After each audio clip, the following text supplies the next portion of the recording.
राहुल हमारी कॉलोनी में रहने वाली शर्मा आंटी का इकलौता बेटा। कॉलोनी की लड़कियां तो बस फिदा थीं उस पर, और हों भी क्यों ना। देखने में वो था ही कुछ ऐसा, और ऊपर से फॉरेन रिटर्न डॉक्टरी की पढ़ाई पूरी करके आया हुआ था। पैसे की भी कोई कमी नहीं थी। उनके घर पर शादी के लिए तो बस लड़कियों की लाइन सी लगी थी। उसके लिए एक मैं ही थी जिसे उससे शादी करने में कोई इच्छा नहीं थी। इसलिए नहीं कि मुझे उसमें दिलचस्पी नहीं थी, बल्कि इसलिए कि मुझे पता था कि वह मेरा कभी भी नहीं हो सकता, या यूं कहूँ कि वह मेरे बारे में कभी सपने में भी सोच नहीं सकता। और इन सब के पीछे की बस एक ही वजह थी, मेरा सांवला रंग। आँखें बड़ी बड़ी, सीधे लंबे बाल, पर बस एक ही दाग था, वह था मेरा सांवला रंग। और सोचने वाली बात यह थी कि डॉक्टर राहुल मुझे क्यों पसंद करेगा। देखा जाए तो बाकी सारी लड़कियां देखने में मुझसे कई ज़्यादा सुंदर, पढ़ी लिखी और अमीर थीं, और मैं एक सामान्य परिवार से। एक दिन मुझे कुछ ठीक नहीं लग रहा था। मैंने कहा, चलो डॉक्टर को दिखाकर आते हैं। मैं तैयार हुई और माँ मुझे राहुल के क्लिनिक पर ले आईं। मैंने कहा, माँ तुम मुझे यहाँ क्यों लेकर आई हो? इनकी फ़ीस बहुत ज़्यादा है। माँ ने कहा, चुप रहो तुम, इसी बहाने वह तुम्हें देख भी लेगा, क्या पता तुम उसे पसंद ही आ जाओ। यह सुनकर मुझे समझ नहीं आ रहा था कि मुझे इस बात पर खुश होना चाहिए या फिर बुरा लगना चाहिए। कितनी नामुमकिन सी बात थी यह। हम दोनों फिर अंदर गए। माँ ने अपनी पहचान बताई कि वह राहुल के पापा के दोस्त की पत्नी है। राहुल ने भी कहा, हाँ पहचाना मैंने आपको। माँ ने कहा, यह मेरी बेटी पूजा है, इसकी तबीयत ठीक नहीं है। आज राहुल ने मेरी तरफ देखा और मेरा बीपी चेक करने लगा। मुझे बड़ी हैरानी हुई कि वह मेरा बीपी फिर से क्यों चेक कर रहा है, जबकि नर्स ने पहले ही बीपी और वज़न चेक करके एक कागज़ पर लिख कर दे दिया था। अचानक हम दोनों की नज़र एक हुई और मैं जैसे उसकी आंखों में खो गई। उसने कहा, चिंता करने वाली कोई बात नहीं है, बस बीपी लो है, मैं दवाई दे देता हूँ, ठीक हो जाओगी। हम घर आ गए। रात भर मैं सो ना पाई। कुछ तो बात थी उसकी आंखों में जो मैं समझ नहीं पा रही थी, और 4-5 दिन बाद जो हुआ उस पर तो मुझे विश्वास ही नहीं हो रहा था। राहुल ने पापा से मेरे रिश्ते की बात की। मैं हैरान भी थी और खुश भी। मुझे समझ ही नहीं आ रहा था कि उसने मुझे कैसे पसंद किया। मेरी माँ ने मुझे कहा, वह विदेश से पढ़कर आया है, उसकी सोच सुंदरता को लेकर अलग होगी, और तुम्हारा सिर्फ रंग सांवला है, वरना तुम बाकी लड़कियों से भी ज़्यादा सुंदर हो। हमारी शादी तय हो गई, और यह बात पूरी कॉलोनी में आग की तरह फैल गई। सभी बस यही बात किए जा रहे थे कि आखिर राहुल ने इतनी सारी लड़कियों को छोड़कर मुझे ही क्यों पसंद किया। पर हमारे घर में तो बस खुशियाँ ही खुशियाँ थीं। राहुल मुझे रोज़ फ़ोन करता, मैसेज करता, कहता कि कैसे वह मेरी पहली नज़र में ही क्लीन बोल्ड हो गया था। मेरी आंखें उसे बहुत पसंद आईं। उसके ऐसे बोलने से मुझे भी माँ की बात सच लगने लगी कि वह विदेश से पढ़कर आया है, उसके विचार करने का तरीका अलग है। मैं मन ही मन खुश थी कि राहुल को कुछ तो पसंद है मुझ में, जिसकी वजह से उसने सीधा मेरा हाथ ही मांग लिया। शादी का सारा खर्चा राहुल के घरवाले ही करने वाले थे, हमें कुछ भी करने नहीं दिया गया। यहाँ तक कि हमारे रिश्तेदारों के कपड़े भी उन्होंने ही गिफ्ट किए थे। मेरा शादी का जोड़ा और बाकी के कपड़े तो डिज़ाइनर थे, जिनकी कीमत लाखों में थी। सोना तो इतना चढ़ाया जितना हमने कभी सोचा या देखा नहीं होगा, और हमारी शादी हो गई। स्टेज पर राहुल की मौसी की लड़की आई और उसके कानों में धीरे से कहने लगी कि भाई, तुम्हारी चॉइस को क्या हो गया है? तुम्हारी चॉइस तो बड़ी क्लासी रहा करती थी। फिर अब मुझे वह सब सुनकर बड़ा बुरा लगा। मुझे रोना आ गया। राहुल ने उसे फटकारा और स्टेज से नीचे उतार दिया, लेकिन मेरा रोना बंद नहीं हुआ। मेरी वजह से राहुल को सुनना पड़ा। शादी हुई और मैं राहुल के घर पहुंची, और उसे घर तो कहा ही नहीं जा सकता था, वह तो महल था।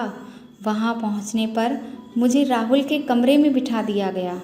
थोड़ी देर में राहुल कमरे में आया, पर मैं मौसेरी बहन के वह शब्द भूल ही नहीं पा रही थी। राहुल ने मेरी तरफ देखा और कहा, तुम अभी तक वही सब कुछ सोच रही हो? मैं उसकी तरफ देखे ही जा रही थी। वह बोला, ऐसे क्यों देख रही हो?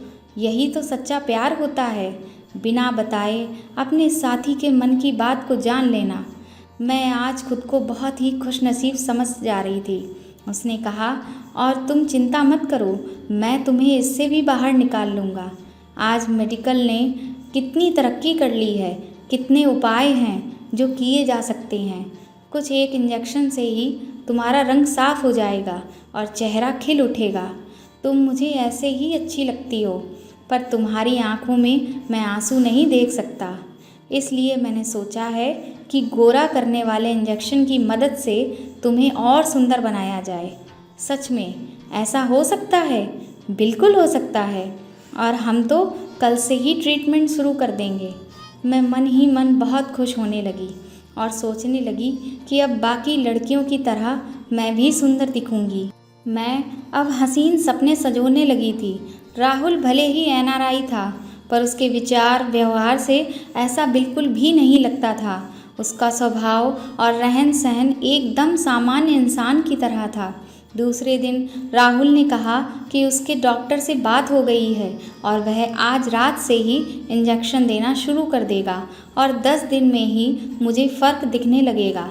मैं खुद को आईने में देख ही रही थी कि उसमें राहुल आया और उसने मेरा हाथ पकड़कर कहा, तुम मुझे वचन दो कि तुम इस ट्रीटमेंट के बारे में किसी को भी नहीं कहोगी। मैं नहीं चाहता कि लोग इस बात को लेकर तरह तरह की बातें बनाएं। उस रात राहुल ने मुझे पहला इंजेक्शन दिया और मुझे नींद लग गई। सुबह उठी तो मेरे पेट में बहुत दर्द हो रहा था। जब मैंने राहुल को बताया तो उसने कहा कि कभी कभी किसी चीज़ का साइड इफ़ेक्ट हो जाता है। चिंता करने वाली कोई बात नहीं है, ठीक हो जाएगा, थोड़ा सहन कर लो। मैं कुछ नहीं बोली। दूसरे दिन फिर राहुल ने मुझे इंजेक्शन दिया। मुझे गहरी नींद आ गई और सुबह उठी तो दर्द असहनीय था, पर मैं किसी को बता भी तो नहीं सकती थी। राहुल मेरा ट्रीटमेंट सबसे छुपाकर जो कर रहा था। आज रात मैं फिर से इंजेक्शन लेने की ना तो मुझ में ताकत थी और ना ही हिम्मत। मैंने सोचा कि अगर एक दिन इंजेक्शन नहीं लिया तो कुछ ज़्यादा फर्क नहीं पड़ेगा, राहुल को बुरा ना लगे, इसलिए मैंने वह इंजेक्शन बदल दिया और उसकी जगह ताकत का इंजेक्शन रख दिया। राहुल ने मुझे इंजेक्शन लगा दिया और मैंने आंखें बंद करके सोने का नाटक किया। उसे लगा कि मैं गहरी नींद में सो रही हूँ। उसके बाद जो उसने मेरे साथ किया उससे मेरे शरीर पर रोंगटे खड़े हो गए। ऐसा कोई किसी दुश्मन के साथ भी नहीं करेगा जो राहुल मेरे साथ पत्नी होने के बावजूद कर रहा था। मैं झट से उठकर बैठ गई और राहुल के चेहरे का रंग ही उड़ गया था। वह हैरान होकर बोला, तुम अभी तक सोई नहीं? मैंने गुस्से में पूछा, यह क्या कर रहे थे राहुल, तुम मेरे साथ, और क्यों? पहले तो उसने मुझसे झूठ बोलने की कोशिश की और जब मैंने उससे कहा कि अगर मुझे सच नहीं बताया तो मैं सब कुछ सच बता दूंगी, फिर जो उसने बताया उसे सुनकर मेरे पैरों तले ज़मीन खिसक गई। अब मुझे समझ आ रहा था कि क्यों उसे इतनी सुंदर और पढ़ी लिखी लड़कियों को छोड़कर मुझसे शादी की, क्योंकि मुझ जैसी सामान्य लड़की को वह सहज ही काबू में कर सकता था। लेकिन मैंने सोच लिया था कि अब चुप नहीं बैठना। मैंने चिल्ला चिल्ला कर घर सिर पर उठा लिया और फ़ोन करके मम्मी पापा को भी बुला लिया था। शादी के तीसरे दिन ही मैं अपने मायके आ गई। आस पड़ोस के लोग तरह तरह की बातें बनाने लगे, जैसे कि सब कुछ मेरी वजह से ही हुआ हो। मेरे चरित्र पर उंगली उठाने लगे, पर मैं डरी नहीं और चुप भी नहीं बैठी। मेरी एक सहेली का पति वकील था। उसकी मदद लेकर मैंने राहुल के विरुद्ध एक केस फाइल किया। मेरी माँ ने मुझे रोकने की बहुत कोशिश की, पर मैंने सोच रखा था कि राहुल जैसे इंसान को उसके कर्मों की सज़ा तो मिलनी ही चाहिए। उसका असली चेहरा सभी के सामने आना चाहिए। केस की तारीख आई, सारी मीडिया जमा थी। वहाँ मैंने कोर्ट में राहुल की सारी हरकत बताई। दरअसल राहुल पहले से ही शादीशुदा था। उसने विदेश में ही एक लड़की से शादी कर ली थी और वह उससे बहुत प्यार भी करता था, लेकिन वह लड़की माँ नहीं बनना चाहती थी, जिससे कि उसके शरीर पर कोई फ़र्क पड़े। और राहुल चाहता था कि उन दोनों का बच्चा इस दुनिया में आए। इसके लिए उसने मेरा इस्तेमाल किया और जानबूझकर मुझ जैसी गरीब और सांवली लड़की से शादी की। उसे उन दोनों का बच्चा मेरे गर्भ से बढ़ाना था। वह बच्चा पैदा होते ही बच्चे को लेकर मुझे तलाक देकर अपनी पत्नी के पास चला जाने वाला था। अपने देश में सरोगेसी इल्लीगल होने के कारण और मेरी रजामंदी के बिना वह मेरे गर्भ में अपना बच्चा कैसे रख सकता था। इसलिए उसने झूठ कहकर कि वह मुझे गोरे होने का इंजेक्शन दे रहा है, मुझे इंजेक्शन देकर बेहोश करके मेरा चेकअप करता था। जिस रात को मैंने इंजेक्शन बदल दिया था, उस रात को आईवीएफ के द्वारा मेरे गर्भ में अपना बच्चा इम्प्लांट करने वाला था। उसकी पत्नी को अगर बच्चा नहीं चाहिए था या फिर उसे उसका शरीर खराब नहीं करना था, पर इसका मतलब यह तो नहीं कि उन दोनों को मेरी ज़िंदगी बर्बाद करने का हक था। मेरे वकील ने राहुल के खिलाफ ठोस सबूत पेश किए और उसे योग्य शिक्षा भी हुई। जो लोग पहले मेरे चरित्र पर उंगली उठा रहे थे, वही लोग आज राहुल के घर वालों के नाम रख रहे थे। मेरा और राहुल का तलाक हो गया।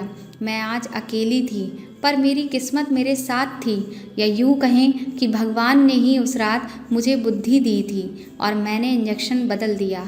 यह कहानी हमें यह सीख देती है कि सभी माता पिता को अपनी बेटी के लिए अमीर लड़का ढूंढने की जगह चाहे लड़का गरीब हो पर संस्कारी लड़का देखें, क्योंकि अगर 2 टाइम का खाना और सम्मान मिले तो कोई भी लड़की सुख में शांति में रह पाएगी, लेकिन अगर इंसान ही खराब है तो वह कभी भी सुखी नहीं रह सकती।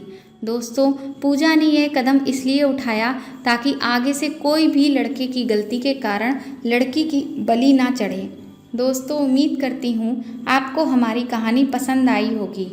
अगर कहानी पसंद आई है तो कमेंट करके ज़रूर बताएं, और अगर आप मेरे चैनल पर नए हैं तो इसे सब्सक्राइब कर लें और इस कहानी को ज़्यादा से ज़्यादा शेयर करें और लाइक करें। Thank you.